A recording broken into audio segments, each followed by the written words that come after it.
nous empêche à faire de bonnes choses pour que l'œuvre de Dieu puisse avancer. Mais dans la ville de Vandi. Au moment où moi, groupe, moi, Batou, Moussala Bango va empêcher l'église et téléma. Sur l'église, il faut que téléma kaka. Et vous ne comprenez pas que ce sont des sorciers. Sur l'église, c'est comme l'amboka.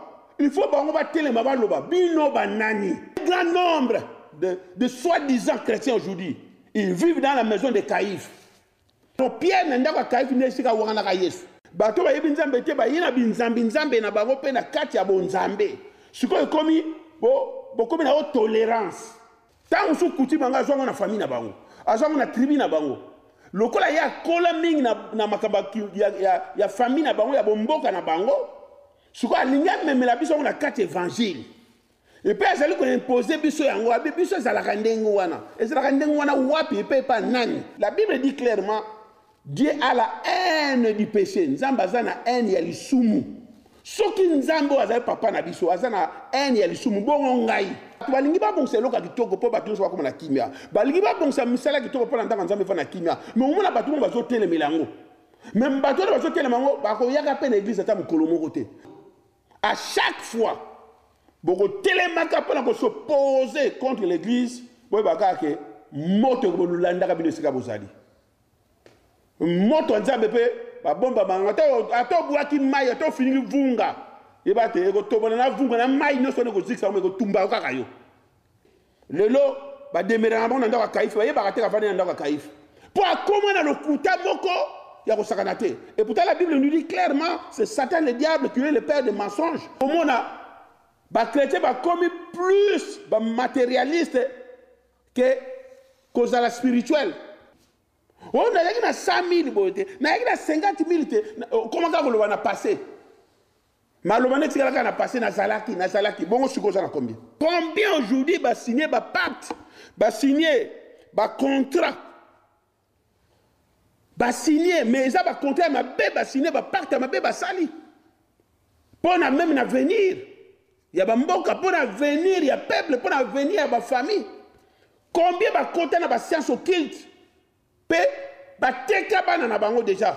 Bana vous musuna ba botamite mais ba pacte papa sala sa teka bango déjà. La peur a fini par entraîner l'arrêt des travaux. Combien de serviteurs de Dieu na ville ozali na mboko ozali ba komi décourager na makamba kitoko ba bandaki. Pour être nzambe ke liboso, pour bana biso ba bonga, biso mo peto bonga. Mais à cause de l'oppression moko démoniaque, au fini mutute, au tongi mutute, mozo lo no ka vérité mozo banga. Ça, c'est l'oppression. Shalom, shalom, shalom, peuple de Dieu. On a tout à l'heure continuer le message de Nabiso. On a étalé la prière honnête et sincère. Résultat d'une prière honnête et sincère. Nous avons pris pour modèle Néhémie. Toujours des modèles Néhémie. Tout le monde dit que Néhémie, Azali Ndakisa Moko ya malamu pour la prière. Tout le monde dit que Néhémie a tel situation que Moto Azali sincère, peu honnête na prière na ye. Nzambe a coupé sa yano. Nzambe a exaucé ma bonne de na ye. Ya onto landi Néhémie. To ali kokoba na histoire ya Néhémie. Na mikolo eleka ki to yipsa kibino boye. To yaki na chapitre 7, na chapitre 6, na chapitre 7. Ya livre ya Néhémie. Na pesa kinda kisa ndeko yo Caleb. J'avais dit ceci. En ce qui concerne notre bien-aimé Caleb, puisque azalaki modèle moko ya malamu ya mutu azali fidèle na makamuna nzambe. Caleb était fidèle depuis le début et il était l'un des 12 espions envoyés dans le pays promis. Et il a vu le mirail et le géant, mais il avait aussi la conviction que l'Éternel aiderait son peuple à les conquérir.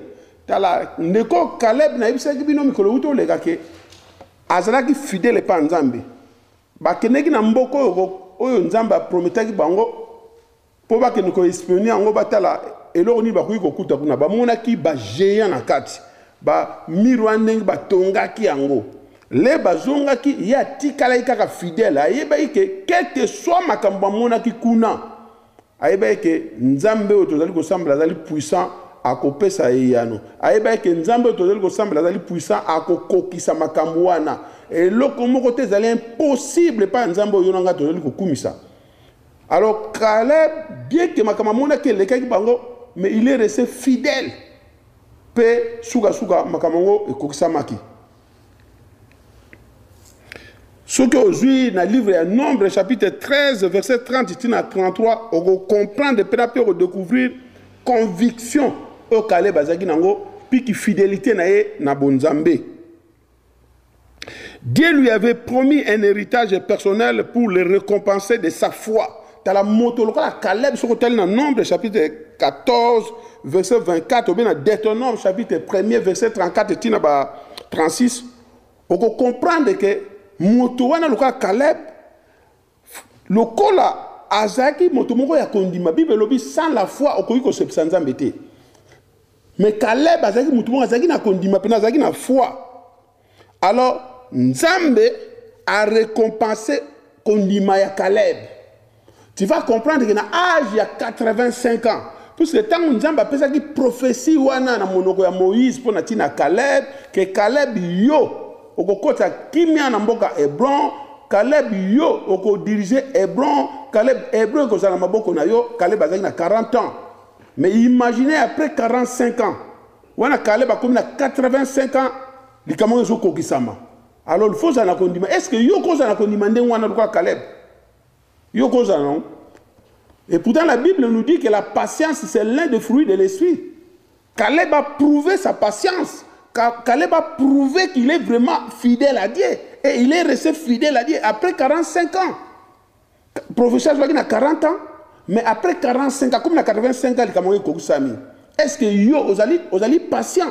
La patience que je viens de dire, c'est l'un des fruits de l'esprit. Patience, c'est d'aller moko ya mbuma ya molimo. Est-ce que yo zakanango? To zaka pressé.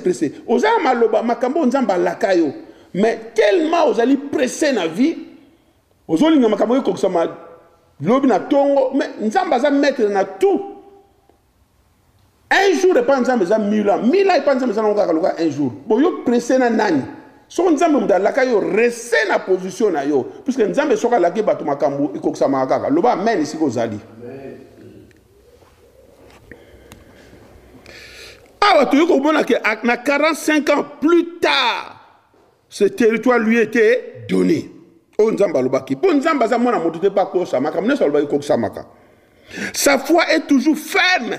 Ici, je parle de Caleb. Sa foi était toujours restée ferme.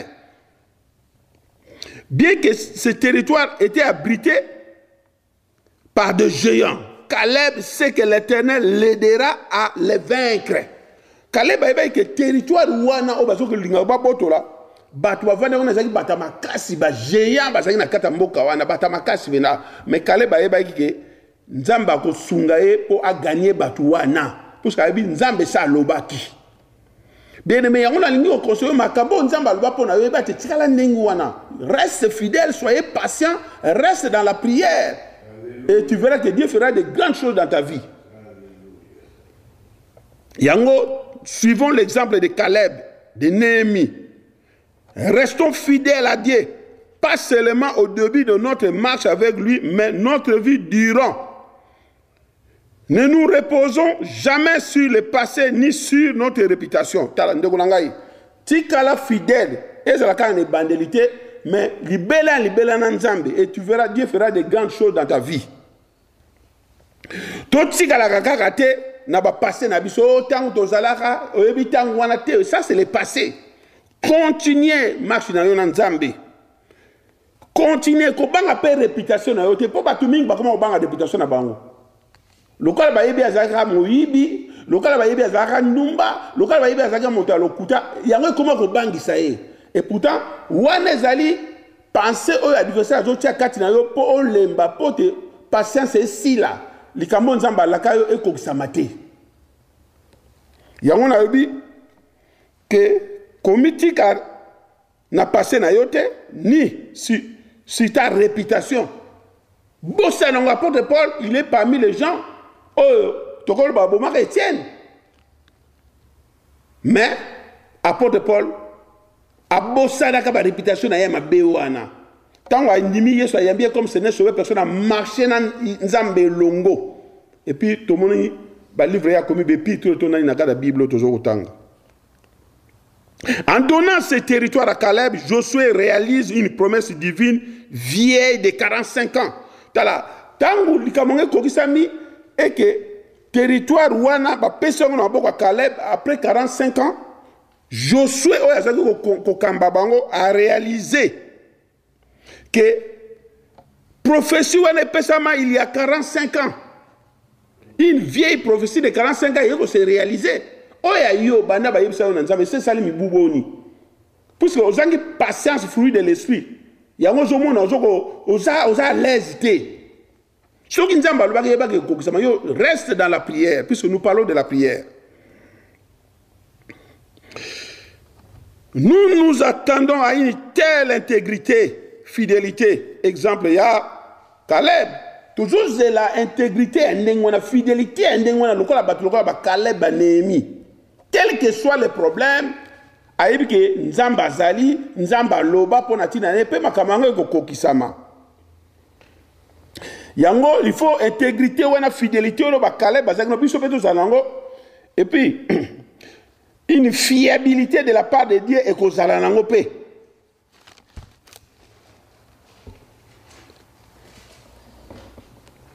En bref, la peur de la dernière minute peut changer tout et perdre tout aussi. Tu as bien aimé. Père n'a dit solo à Caleb n'a pas qui la message est qui et que il faut ça makamuno na fin et que on changer ba donner nyoso tout pe o ko père de pe nyoso au moins yo tambul no malamu na nzambe makamuno so malamu e komi kaka na suka yo lembi. Et comme il na suka, on se laisse distraire. O comme il na suka, ko bang e koti kati na yo. Nous rendez ba donner se changer na. O comme ki na suka ko zwa likambo nzamba la kaki yo, mais ko lembe koti kati na yo, découragement. Ko bang e koti kati na yo, distraction koti kati na yo. Ya ngona utu ko lobake. Ko banga na suka, ko banga ya suka, ezang sarabatu makambo ebele. Tipe yo zanga makambo mingi na vie na yo.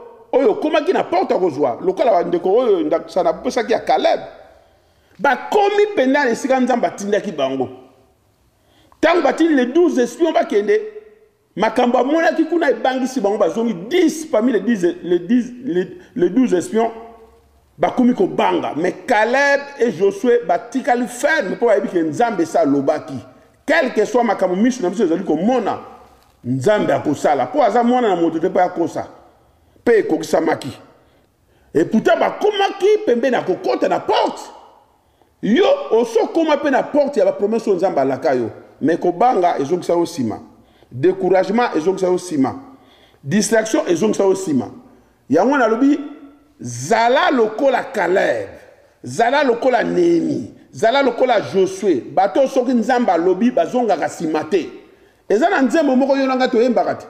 Biso bana nzambe to kende ke liboso de zonga rasimate mais yo boyemba nze bangote mais est-ce que ko salela ngo yo mo bana ko salela ngo combien de fois yo comment la porte ya solution olemba na ebisa ki bino ke na porte ya solution wana nde sika sata as luka ba tactique na nyonso po aluka a empêcher yo likambozo sale kokisama yango na suka ko lâcheté ne na zolo na ebi yo bo komino na suka ko tika te puisque biso kokisama na kata vina yo makambo nzamba loba pona tina yo kokisama sikoyo yango yo kotika te.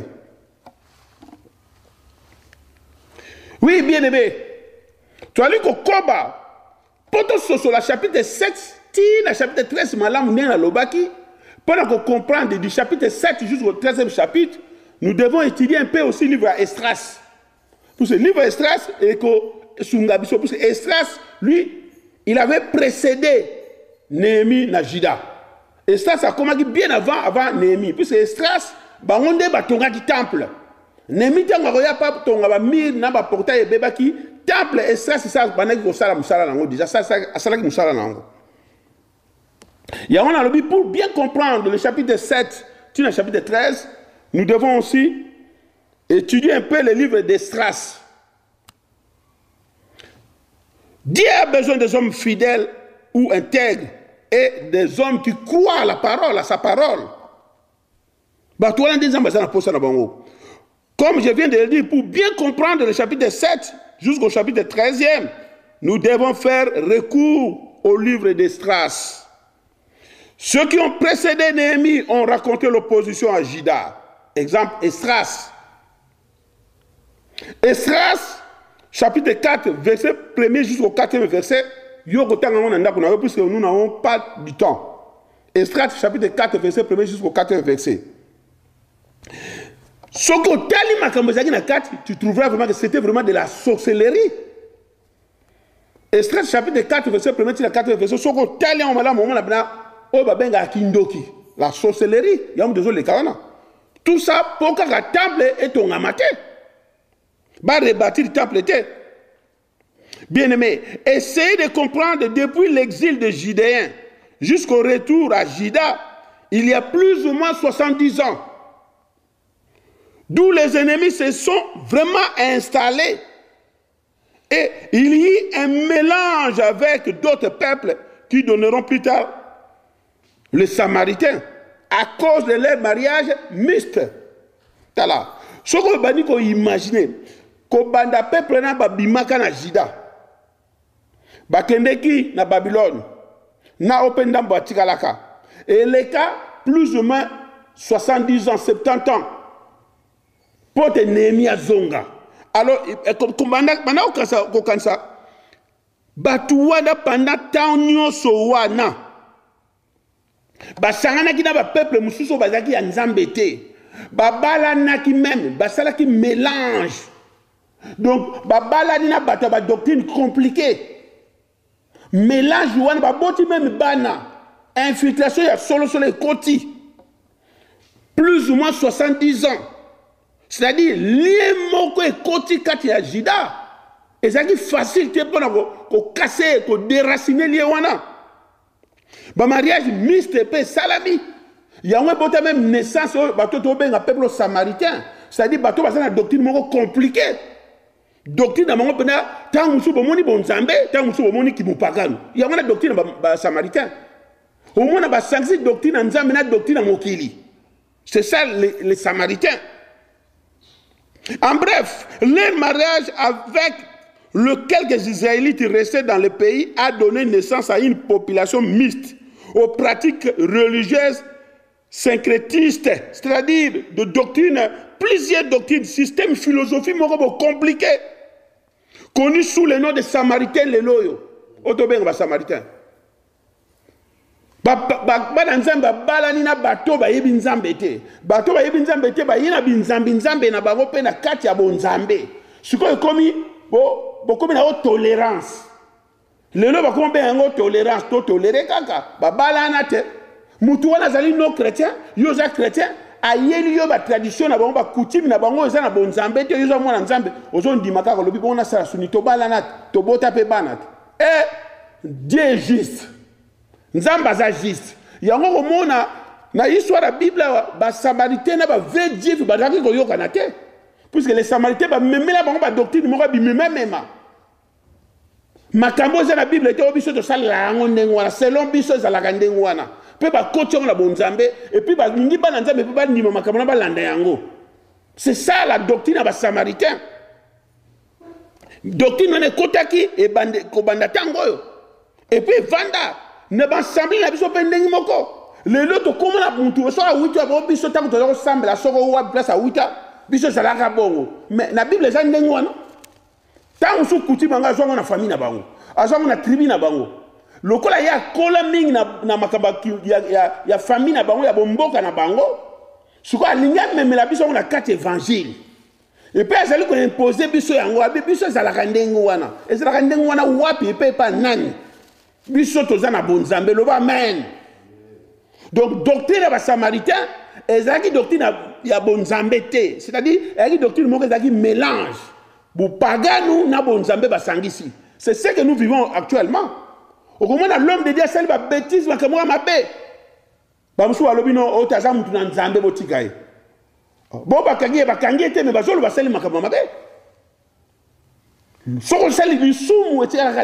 La Bible dit clairement, Dieu a la haine du péché. Nzamba na haine ya lisumu. soki nzambe azali papa na biso aza na haine ya lisumu bongo ngai pourquoi na kozala na lisumu camarade lisumu etikalaka kaka lisumu loba amen yo nde lifo boya lisumu koloba te oselo biso na nini yango conseil chrétien balaka monene chrétien pour na koluka problème te soto okota ba religion mususu wana oyo otoloba syncrétiste ba doctrine mo compliqué ba philosophie combien de personnes ba continuer sur ba philosophie na bango na kata makambo église ayi la ba philosophie milai oyo ezana na vérité te mais si ces liens qui dataient de longtemps je disais bien lien wana dataki plus ou moins 70 ans ko vanda na bato bazaki nzambe te basanganaki na bango ba se filtraki kati na bango pe ba kotsaki bizali na bango na kati bizali na bonzambe et vandaki plus ou moins 70 ans et vandaki tant moulaï mais nani ko assurer que nous avons un Dieu puissant quelle que soit sa durée nzambe yo nanga do semble aza tellement puissant aza la capacité ya ko purifier bino ko sanctifier bino totalement. Quand il y a une doctrine compliquée à côté, vous pouvez marcher bien avec Dieu. Et ça dit comme Kolinga, le amen et si vous avez dit. Ce qui est une décision, ma cabinet sur une solution comme on a. On a dit pour te comprendre, le chapitre 7, le chapitre 13, le dernier chapitre, le 13e chapitre, pour te comprendre, madame, chapitre 7, il faut te toucher moi, qu'il soit là, et stress, pour te comprendre, madame. Vous remarquez qu'on a un livre stress, qu'on a dit Zorobabel a refusé de faire le compromis avec ces gens-là que moi j'appelle des sorciers. Zorobabel a boya qui a un compromis na bateau yo bazali ko empêcher bango batonga temple batonga pe mir puisque Zorobabel yepe balingaki batonga mir wana na temple wana mais ça na bateau bazali ko empêcher bango et ces gens ne peuvent être que des sorciers aujourd'hui.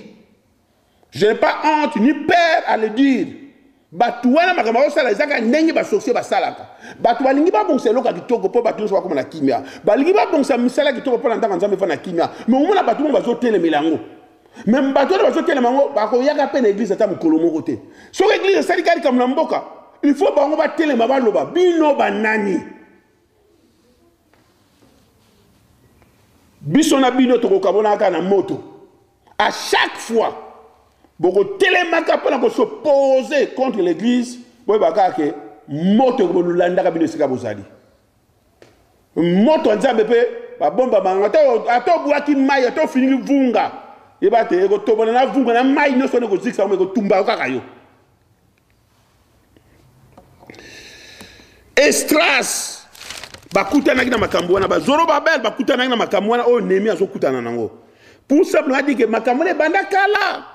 Dans le livre Estras 4, dans verset 4, chapitre 4, verset 4, Bible alors les gens du pays découragèrent le peuple de Juda. Ils les intimidèrent pour l'empêcher de bâtir. Batouana Mboka, comment ils ont intimidé Estras pour batonga église, rebâtir l'église, ils ont même intimidé Bango, Bangi Sabango pour empêcher Bango bâtir. Toyebi ba tactique ignos adversaire d'Éphésiens chapitre 6 verset 11 à 13. Toyebi ye malamu mon adversaire so toyebi Éphésiens soit Bible no bon temps Éphésiens chapitre 6 verset 11 à 13 pour comprendre malamu. Faut y attendre moi to ko tanga ba verset sur les athées mais yo comment bon tanga. Voir même le verset 5 du livre Estras chapitre 4. Pendant 16 ans, les travaux ont arrêté parce que les conseillers ont été corrompus à prix d'argent. Tala. Ba sorcier wana moi batu wana bazaki empêcher ba Estras ba Zorobabel ba continuer reconstruction en temple. Bible lobi misale kangama ki pendant 16 ans. Ça dit batu wana bazo sala bombo manœuvre pour kaka ba ça misale ba ko sala te pendant 16 ans. Na l'église n'a pas les l'autre. N'a pas vu que ça on peut les l'autre puisque quand nous parlons de Néhémie, quand nous parlons d'Estras, nous comparons pas la vie de l'autre. Combien nous empêche à faire de bonnes choses pour que l'œuvre de Dieu puisse avancer? Mais n'a pas vu que Vandi. Au moment où moi groupe moi battu, Moussa bango ko empêcher l'église et téléma. Sur l'église ko sala comme moi il faut bango téléma kaka. Et vous ne comprenez pas que ce sont des sorciers? Comment s'adresser à Bangote? Ils ne sont pas puissants que nous. Nous sommes plus puissants que ces gens-là. Comment ce sont que des petits sorciers. Ça là on attend il y a des Stras, il y a des Zorobabel. Bazoko empêché bango. Imaginez on a fait ça en terminant Stras chapitre 4 verset 5. Freiner misala église pendant 16 ans. 16 années à côté. Moi na botami à côté classe tu peux que azoke na ba université. Freiner. Ça c'est la sorcellerie. C'est ce qui se passe dans ma ville Tovandi, dans Bamboka Tovandi. Nous devons côté dans la prière. Ce n'est pas pour rien que Dieu nous a demandé de prier sans cesse. Parce que nous avons affaire à des sorciers. Oh, à l'époque, nous avons Bazali. Bateau na temps où pour comprendre le chapitre 7 du livre de Néhémie, dans le 13e, il faut que tu aies soit les strass pour ce soit madame que makambo toujours vivre et c'est salama na ngoza ya sikate. Bateau na ba bangi sa yote. Makambo c'est salama et penza ba pesa biso ba technique ba modèle ndenge to koko tindi la ba moto, ndenge to koko pega na bango, ndenge to koko zigisa bango pe to avancer. Le va mène si ko zali. Ko banga bango te. Ce sont que des petits sorciers. Mais il y a des gens qui se même pas se pelater, mais ça va sorcier. Non, je disais que pendant 16 ans, les travaux ont arrêté parce que les conseillers ont été corrompus à prix d'argent. Bimissous va foutu dans même bongo. Pour balemba basala musala te, batika musala musala. Corruption continue même dans le cas de Nzambe. Moi, Nzambe musou va passer mbongo à bossani vérité, à continuer l'apostasie. L'apostasie, c'est l'abandon de la foi. Un grand nombre d'entre nous aujourd'hui demeurent dans la maison de Caïphe. Il y a un grand nombre de soi-disant chrétiens aujourd'hui. Ils vivent dans la maison de Caïphe. Et ça a battu belé le loyo. Bah vend n'endaka Caïphe. N'endaka Caïphe, il y a battu kuna place wa wanga na Nzambe. N'endaka Caïphe, et c'est que Pierre a wanga na Yesu. Yo le lo zali est-ce que yo le lo zali n'endaka Caïphe te? Caïphe n'est esika pardon Pierre n'endaka Caïphe n'est esika wanga na Yesu. Yo, tu as abandonné la foi. Ça, c'est l'apostasie, c'est l'abandon de la foi. Un grand nombre d'entre nous, même des hommes de Dieu. Le lot, bah, déménagement dans le Caïphe, vous voyez, bah, rater la famille dans le Caïphe. Pour comment dans le Kouta Moko, il y a Rosakanate. Et pourtant, la Bible nous dit clairement, c'est Satan le diable qui est le père des mensonges. Mais yo, n'est-ce pas Kosaka. Vous posez à l'aise, justement, vous Kosa. Alors, nous allons confirmer au Kaka. Yom Dosana Makamwana. Tu demeures, tu vis dans la maison de Caïphe. Nandaka Caïphe. Qu'on a déplacé Pierre à Kosaka. Hier, ça a été Pierre, tant qu'on a eu Pierre à Takatembe. Mais tant à retrouver la Bible dit Pierre a vanné dans Caïphe.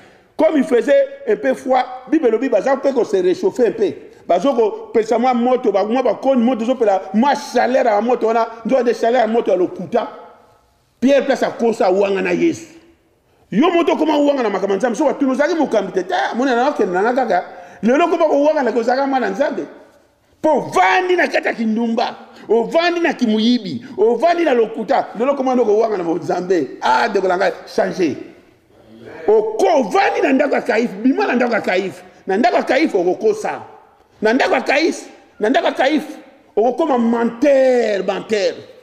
Nandaka Caïphe, au wanga na Yesu, sors de la maison de Caïphe. Tu as l'occasion de faire ça, mais le bima nandaka Caïphe. Pour ne pas un jour au wanga na Yesu. Ko wanga na Yesu, bien aimé. Ceux qui ont abandonné foi, ont abandonné Kondima, au zongil bloko au Sanzaki. Moi, zongil bloko à Sanzaki. Il y a moi une fille na haute. Aux avons semblé un homme à l'âme, mais le lot a non comme la Kindumba. Kindumba m'a salité le sous. Mouni m'a salité. Le Kouta m'a salité. Ma comme ça salité. Parce qu'au pays, oui, tu t'es retrouvé dans la maison de Caïphe. Tu dois sortir de cette maison. La Bible dit quand Jésus va le regarder, quand on met sur le Koutana Jésus, la Bible dit Pierre plaira amèrement. Pierre a regretté 3 fois. C'est déjà beaucoup. Il y a une habitude de tu dois sortir de la maison de Caïphe. Puisque ça m'a dit ça. Le va mener ici qu'on s'allie. Bien aimé, je continue. Nazaï Kolobaboé. Pendant 16 ans, Michel est télémaki. Parce que bato bakoya kosala misala na baestras bato na bazalaki corrompi na mbongo. Combien des hommes de Dieu baza corrompi lelo na mbongo? Bazokoka loba sous vérité depuis ce mbongo c'est corrompre bango. Nzokande na plan mo Satan ezali ka po misala nzambe telema eke liboso te. Donc le peuple s'occupait plus de leurs affaires personnelles que des questions spirituelles. À l'époque du roi Cyrus, roi de Perse, peuple wana na période du roi Cyrus ba corrompaki bango na mbongo, ils s'occupaient plus de leurs affaires que des questions spirituelles. Batu mingi lelo de soi-disant chrétiens ba komi ko s'occuper mingi na makambo na bango ke na makambo nzambe. Okomona ba chrétiens ba komi plus ba matérialiste que kozala spirituel. Ba komi mingi na ba concurrence. Oh non, tala église na biso ndenge zali, oh tala ba kambi na biso ba bien bazanango. Oh, mais c'est quoi ça? Parce que vous êtes corrompus. Tout ça, Satan pour vous empêcher d'aller plus loin. Vous êtes corrompus pour que vous empêcher d'avancer et que l'œuvre aussi avance. Makamone sonne les kakapé, na Jida. 16 ans, misala nzambe telemi. Batu ba pese importance mingi, na misala na bango ba faire na bango. Batu nyoso ba komi na bango ba faire. Babosani bonzambe matériel dominé wana Satan azala ko se réjouir une équipe naie pour dire que misala est freiné. Yango na livre ya AG na AG chapitre 2 tina 16 tina 6 batoming ba poche na mongo tikala ya kotoboka. Na livre AG chapitre 1er verset 2 tina 6e verset Bible nota sa biso batoming ba poche na mongo tikala ya kotoboka. So ba poche na mongo tikala ya kotoboka comment? C'est-à-dire, au lieu, comment préféra que Sungaming Bunzoto na bango misala na bango makamu na bango bon œuvre nzambe ba négliger yango. Sikoyo nzambe pe a permettre ba poche na ngo kotoboka, ba sac na ngo kotoboka. Donc soko simbi mbongo mbongo wumela kate. Na yaki na 100 euros, na yaki na $100 ka sikote. Mais ndengo lié yango zo comprendre te mbongo esili. Oh na yaki na 100,000 bote, na yaki na 50,000 te. Comment ka koloba na passé? Malomane tikala na passé na Zalaki. Bon, suko za na combien? Le bureau za na combien? Oyebite. Donc, poche ya kotoboka. Parce que tu t'es donné plus d'importance na faire na yo na makambo non mais bon nzambe on négligé yango. Alors nzambe ayebi ko loko posa kipi de lingi mbongo mingi. Atioka poche ya kotoboka. Saka kotoboka. Soko simi mbongo loko simi mbongo te. Ndengo ko lia mbongo na ndenge aussi yo mo ndima te. Aux amis, on a posé à mais il faut bimaka pour que le dépenser. Le rozongo comme il regretté, ah, si on a vendu moi 10 euros, il va vendre. Mais pour bimaki, il y a nos dépensants. Pour si il y a Rotoboka. Ça, on en parlera. C'est ce qui s'est passé ici, dans Jida. Pendant 16 ans, le peuple était corrompu. Dans Mbongo, alors, pour te œuvrer et avancer, Satan, Azabou se réjouit dans l'équipe. Dans les chapitres précédents, nous avons parlé de l'argent, l'amour de l'argent. Dans le chapitre l'amour de l'argent amène la corruption au compromis contre la parole de Dieu. Bolingo ya mbongo et même la corruption na via batu. Bolingo ya mbongo et même la compromission, ba compromis na via batu. Contre même la parole de Dieu. Au conseil ba compromis contre la parole de Dieu. Okoko ma corrompi pe yomoko. Po linga mbongo leki. L'argent est ma bête, mbongo est ma bête, mbongo tout ça na poste lango parce que l'argent répond à tout. Mais sur mbongo comme ko diriger ba to baby. Oza su mutanzela malamte. Po mbongo ko baby sayo. Yangana okaka yeso solo ba ke mbongo, il y a un démon qu'on appelle Mamou. Avanani na makama mbongo. Soko yo ko diriger te diriger yo ba to baby. Même au lobby nango zaka mwana nzambe mosala nzambe oko beba. Combien ba baby? Nous sommes Satan zo sala zaka pour de lèvres tellement. Misalo zo sala tellement que liboso te. Zoata on a yo tanga livre Estrat chapitre 4. Ko bana verset 1er tina 24e verset tanga yango malam. O so sala makamono zo lobaka.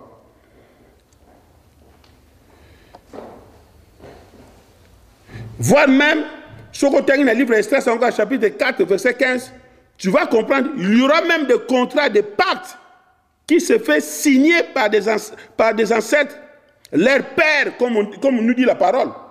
Dans le chapitre 15, on dit que non, pacte Salamaki, contre Salamaki, ancêtre, Némi, Signaka. Signaka. Combien aujourd'hui signé pacte, signé contrat,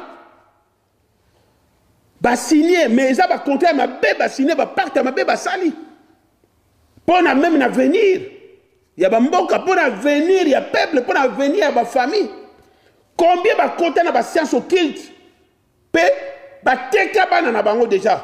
Bana vous musuna bota mite mais pacte papa sala sa teka bango déjà. Donc tant que bota makana mkonga papa na ba to kota na pacte wana. Ya on a zebisa yo ozana droit à délivrance. Tant que sala pacte na bosaka na yota. Tant que papa ba nemi ba sala pacte na nemi asala te. Tant ya mata nemi a telemi, be stress ba telemi. Tala ba pacte nyoso ba para ba signaka. Tozo kata kata lo ba men, lo ba men. Pourtant ba signaka ngo yo sala te. Bien aimé, makambo de Joël Sabino que non, conséquence, il y a makambo parent na biso basala, il y a ngo biso de subir les lots, et ça vrai, il y a ngo dans verset 15, il y a Esdras chapitre 4, papa ya nemi koko na ngo basala ka pacte signaka contrat ya bé. Alors il fallait nemi telema, Esdras telema, pour que contrat na so annuler yango. Il a une possibilité. Ce que tu as dit, Bonzambé, il va te contraindre aux annulés. Pour ce que ces contrats ont été signés par leur père. Esdras 4:15. Dans ce livre, toujours d'Esdras, on nous dit que ces peuples sont des rebelles abrités des révoltes. Tala, même que peuple wana lettre oyo sorcier wana bato balingalité batamtema be wana balingalité œuvre église les a reconstruit autour ba miraille na période ya Joro Babel to Esdras comment même lettre tinda panja partout que peuple wana balinga batonga ndako wana babongsa église wana ba reprendre ngo boyeboye ce sont des rebelles concile bon makambo bi baza rebelle brité brité des révoltes, tout le monde va mettre la révolte, tout le monde va vendre la révolte. C'est-à-dire la construction empêchera toute possession. Bien aimé là. Tu va comprendre que ceux qui construisent le temple Télémi, ceux qui vont zambé Télémi katina batu, ma vie va tout changer. Alors Satan et ses disciples, tout va empêcher bon zambé pour que ce soit bon zambé Télémi na kati ya milliard batu. Bon zambé gagne à kaka. Babi que bateau bango ba koropa ki bateau na ba kozonga ya bonzambe bateau bango ba bebisa ki ba vina mango ko bonga alors bango ba kozana esika souté ils feront tout ba combattre bino ke makambo bolingo bobongisa bonzambe simbate yango omona tango bato avani na mboka babi to bongisa makambo venir bana biso il faut batu moko boy ba soit disant so ba uta il faut ba telema et puis omona pe bateau ba so benga ba créer sol ba so banga bango ndel il faut ba banga biso. Ce n'est plus nous qui vivons, mais c'est Christ qui vit en nous. Nous avons la force, la puissance, l'autorité. Il faut que wane a solo baza ya nzambe. Yozo banga po, oza du nombre na bango bi oza infiltré. Ozo banga parce que yozo a no chrétienté, bien oza na Bible ozo banga. Quand l'église s'élève, l'église c'est la voie autorisée. Et là comment on a dit coller l'église exacte à part nzambe. Longola kobanga no la peur, ils ont tactique à Satan. Longola découragement, ils ont tactique à Satan. Distraction, ils ont tactique à Satan. Longola on permet na yo et tu verras que vous avez fort bandakala. Ba komi ba lettre, ba pandi, oh ba tona baza ba rebelle, baza ba tomboki, baza ba faux chrétien, baza faux ba na nzambete. Mais mutanga zo lo baka yemo baza mu science occulte. Mutanga zo lo baka yemo na venturier moko bon nzambe tanda musaka tina été. Mutanga zo lo baka yemo za sorcier, mais yo banga. Tout ça, ils ont pour empêcher bino à l'embissa bino, soit ba bébé spirituel à l'embissa bino pour bon nzambe salamate. Bien-aimé, es-tu prêt de sortir de la possession démoniaque qui t'oppresse ou qui te possède si tu n'es pas né de nouveau? Est-ce que vous allez prêt au bima la possession démoniaque que vous allez oppresser yo, ce que vous allez chrétien? Et ce que vous allez moi dans nzambete possession démoniaque est possédée. Est-ce que vous allez prêt au bima? Dans la parole, il y a tout.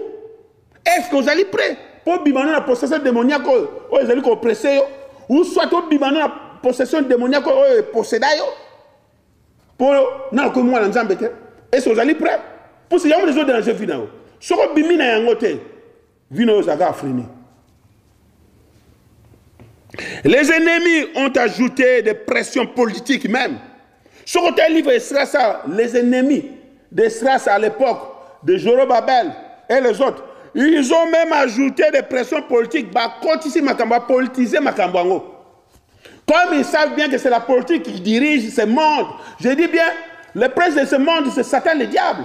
Alors, les politiciens, mingi o balingo sambe la te bakene na ngombe côté na ye.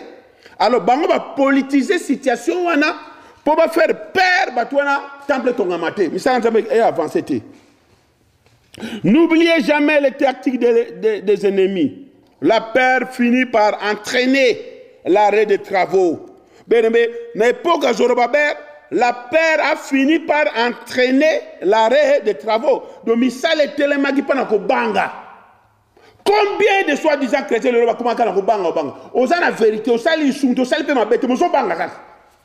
Donc l'oppression moko boye, surtout sur sa politique, on ko banga sa yo. O bo banga pa mande ona. Mais yo mo za conseil ça ne lo mo abete. O fini mutute, o tongi mutute, mozo lo no ka vérité, mozo banga. Ça c'est l'oppression. Pour kaka, misala nza moko sale et que le libosoté. La peur finit par entraîner l'arrêt des travaux. Dans l'époque à Zorobabel. Zorobabel, il doit être fortement découragé, désespéré, mais il sera encouragé par Agé et Zacharie. Zorobabel n'a perdu Zaki fortement découragé, désespéré, mais hélas, encouragé par Agé. Agé Tangbayena Zacharie va encourager. Esdras chapitre 5, verset 1er Tinade. Comment Agé et Zacharie Bayaki qu'on encourageait Zorobabel pour ça qu'il désespéré 16 ans Michel Salam a rassouté. Combien de serviteurs de Dieu na ville aux alliés mboko aux alliés ba comme découragé na makamba kitoko ba bandaki pour Efranza meke liboso pour bana biso ba bonga biso mo peto bonga mais à cause de l'oppression moko démoniaque ba décourager ba vanda na bango lokola kaya Zorobabel heureusement ezaki na ba sala nzambe mususu lokola ba Agé ba Zacharie ba ye ba encourager pour œuvre et continuer. Construction à temple et continuer. Après 16 ans, il y aura encore de l'opposition. Bien que ba bandi ba continuer na encouragement à Agé na Zacharie, mais opposition il y a des sources. Et ça chapitre 5 verset 3 à 17. Vous verrez que bien que ba encourager Michel ba banderi ba continuer mais l'opposition me sous-soyez. De l'autre côté, il y a l'endurance. Il y a l'endurance, mais il y a la patience. Patience, c'est le fruit de l'esprit. Il y a cause de l'angoté. Moto a yamba l'esprit, il y a la patience. Il y a la patience, il y a la puis c'est patience, c'est le fruit de l'esprit. Il y a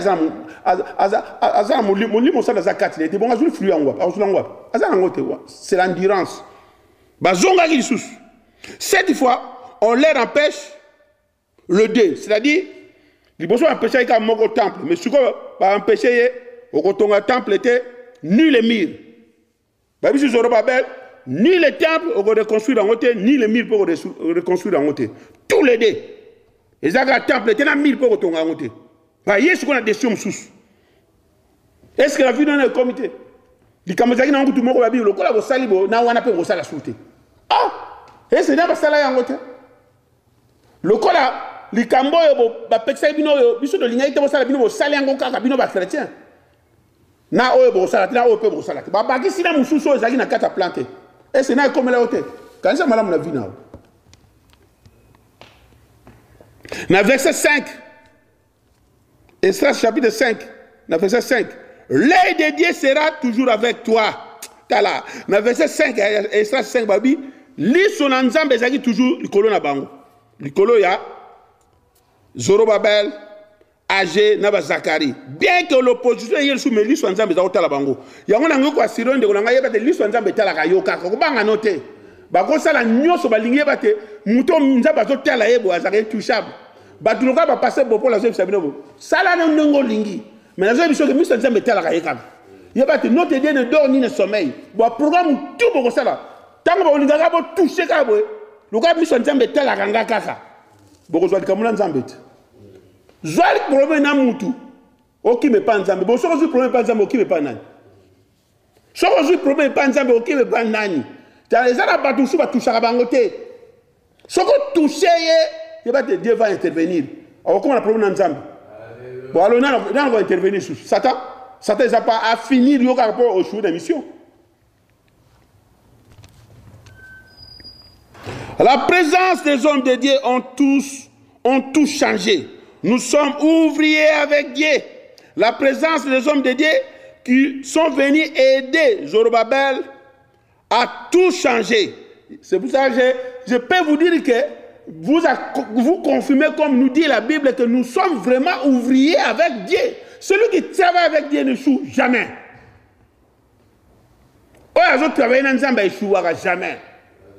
Nzamba a la méthode de la façon de salaka. Tant que nous sommes dans Esdras chapitre 5, verset 6 à 17, vous allez comprendre que les ennemis vont dévoiler les secrets eux-mêmes, croyant que le roi de l'époque, Darius, sera contre les Judéens. Et pourtant, le roi va donner l'ordre en faveur des Israélites. Tala. Batouala sur le livre Esdras chapitre 5, verset 6 à 17.